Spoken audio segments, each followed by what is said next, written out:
Les histoires de tout petit.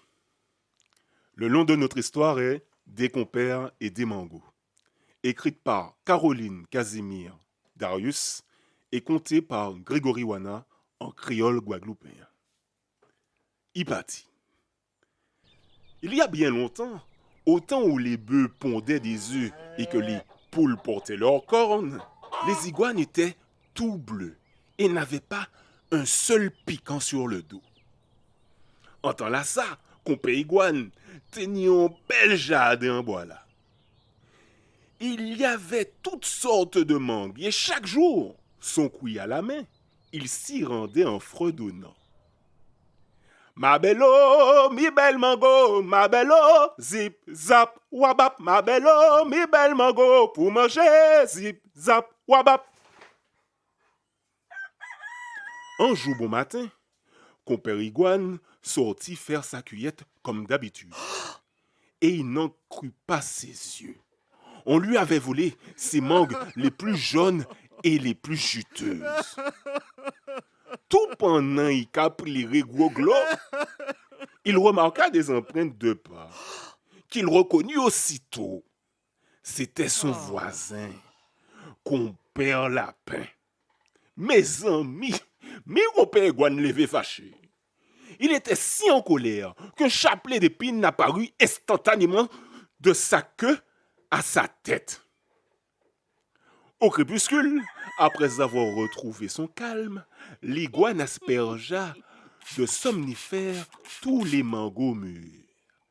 Il s'enchantait déjà. Compère lapin méritait un bel lisson. Il qui prend sommeil, blip. À la nuit tombée, comme attendu, compère lapin vint voler des mangues. Lui aussi fredonnait une chanson.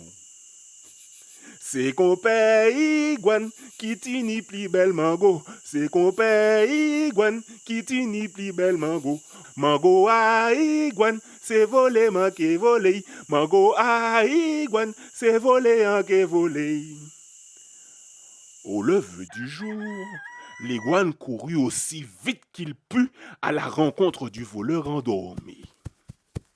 Il avait pour l'occasion remanié son refrain. Ma bello, mi belle volet, ma bello, zip, zap, wabap, ma bello, mi belle volet, moi trappé, zip, zap, wabap.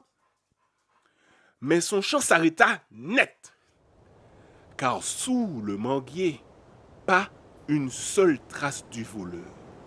Et pour une bonne raison, compère lapin n'avait choisi cette fois que les mangues vertes. Ceci rendit compère iguane si triste qu'il en devint tout vert de déception. Mais pas question de baisser les bras. Cette fois-ci, il déposa au bord de la rivière un sac de mango badigeonné de piment bondamment Jacques. Et compère iguane s'extasia.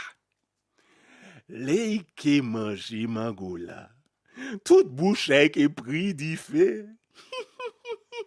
Mal appris. Comme la veille, compère lapin apparut chez son voisin, mais cette fois, le scélérat n'était pas seul. Son fidèle camarade, compère cochon, l'accompagnait. Caché dans un buisson, compère iguane était saisi. Les deux voraces se ruèrent sur les mangues.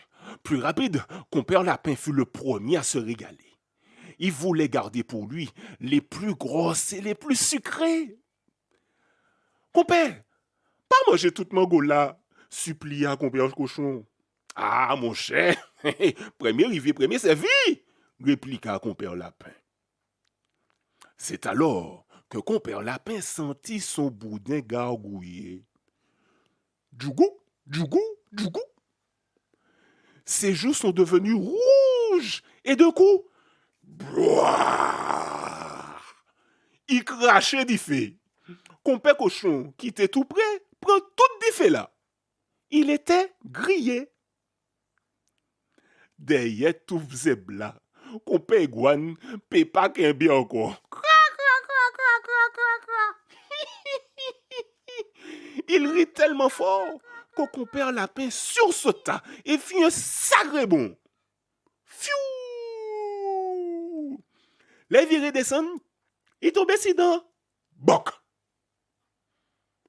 Et c'est depuis ce jour, pour une histoire de mango, que les iguanes sont ouverts, les cochons tout gris, et que les lapins ont seulement deux dents devant.